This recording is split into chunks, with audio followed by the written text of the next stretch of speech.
So welcome back to Hospitality Insight with the Silver Fox. I'm Stephen Hickmore.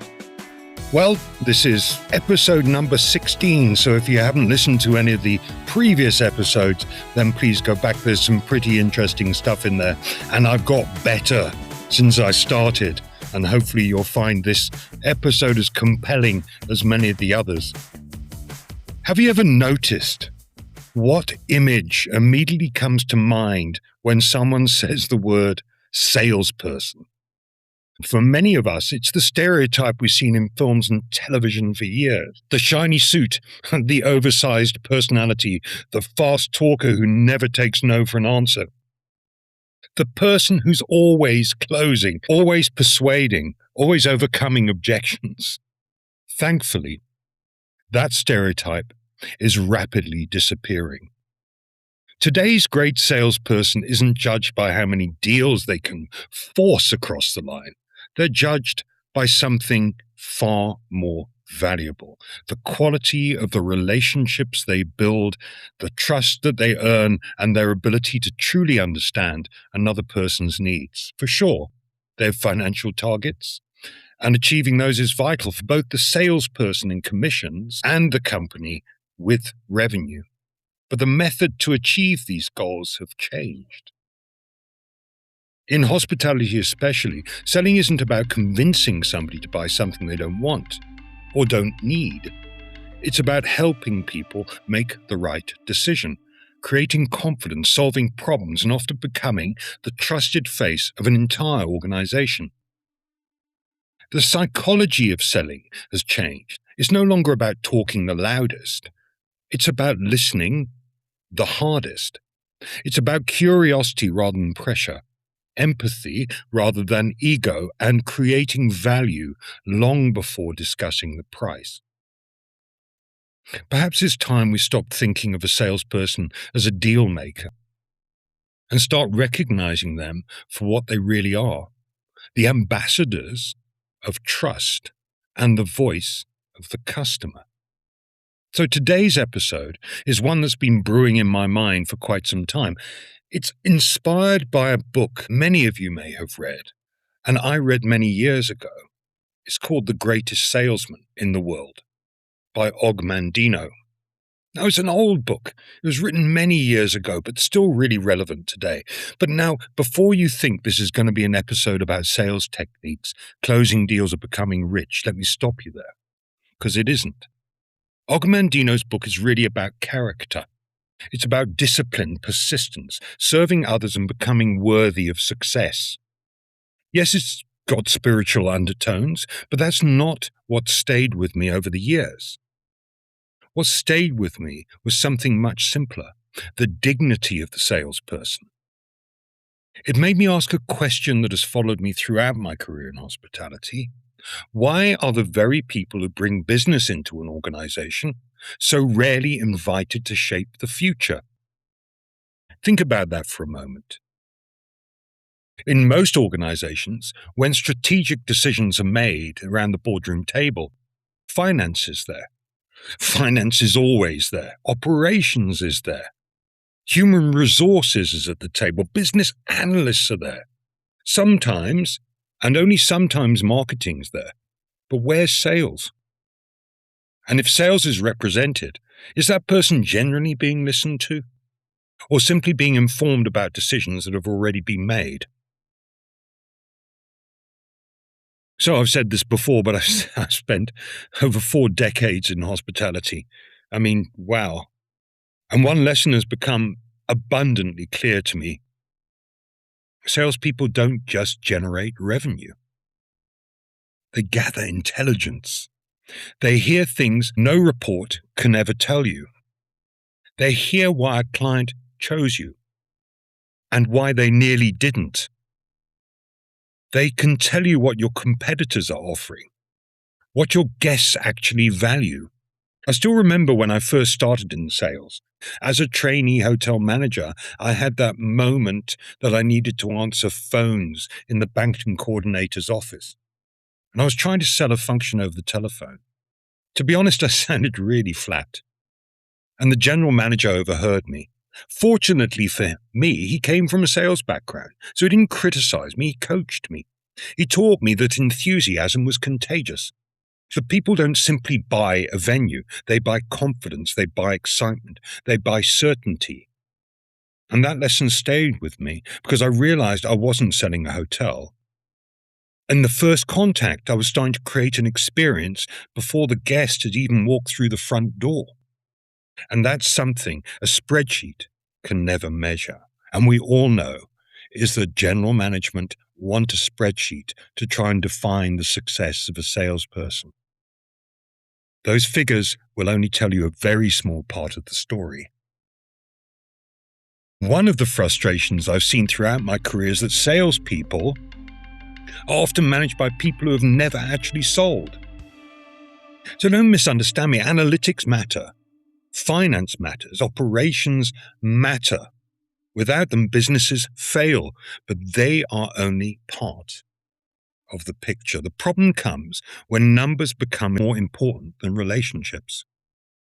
So let's imagine a salesperson negotiates a corporate contract worth $1 million every month. The relationship is excellent. The customer is loyal. There's potential for years of future business. But someone in head office says, the margin's 25%, our policy requires 30%. So the salesperson is instructed to go back and demand another 5%. What happens? Very often, the deal dies. Not because it wasn't profitable, because it was, but because somebody analyzed the numbers without understanding the relationship. That's what I call analysis paralysis. That's what we all call analysis paralysis. Sometimes the numbers are technically correct, but commercially wrong. A great salesperson understands something that can't always be measured, right? They understand potential. Potential isn't found on last month's financial report. It's found in trust, in conversations, in relationships. So, before my friends in finance write to me, and I do have friends in finance, I'm not saying ignore the numbers. Far from it. I'm saying combine the numbers with human judgment. Analytics tells us what has happened. Sales often tell us why it happened. It's a story. Another tension I've often seen exists between sales and operations. Sales wins a contract, operations sighs, oh no, how are we going to deliver this? Now, occasionally sales overpromises, right? That happens. And when it does, sales must own it.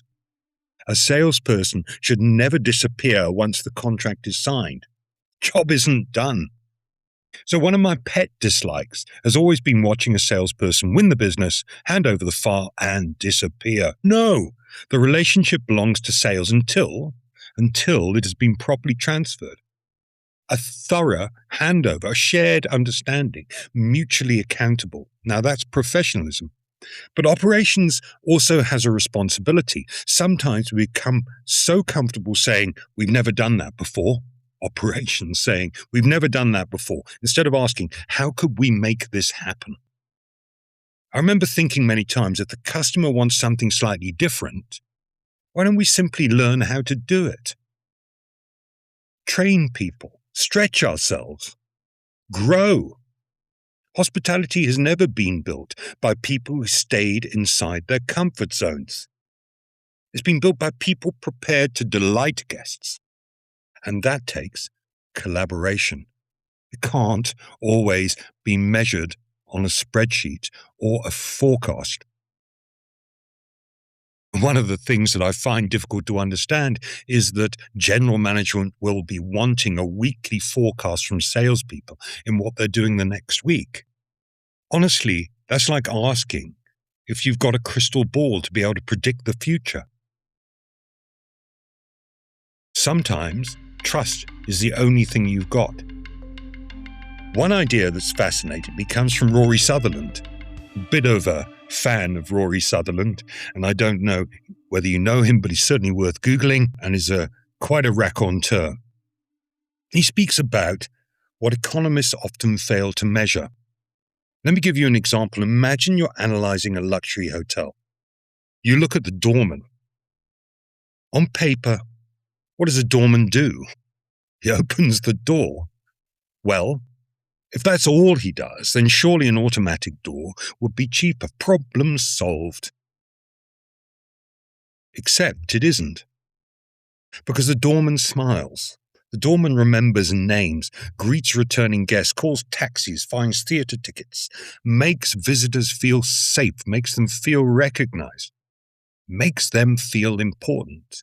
Those things don't appear on a balance sheet, but they create loyalty, and loyalty creates profit.